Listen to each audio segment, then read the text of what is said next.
আমি রাম ঠাকুর সঙ্গে প্রাক্তন সেক্রেটারি, এখন নির্বাচনের দায়িত্বে আছি। আমার নাম হলো সমীর চক্রবর্তী। রাম ঠাকুর সঙ্গে প্রতি 2 বছর পর পরই আমরা একটা নির্বাচন করি।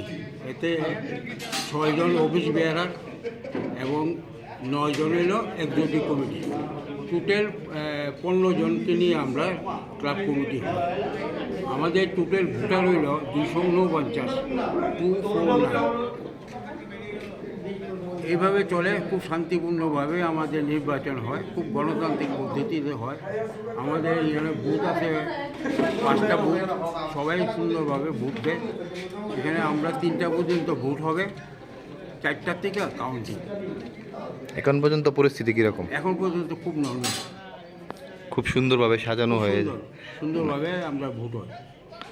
কতজন ভোটার এখন পর্যন্ত ভোট গ্রহণ করেছে? এখন কত পর্যন্ত 105 আউট অফ 249।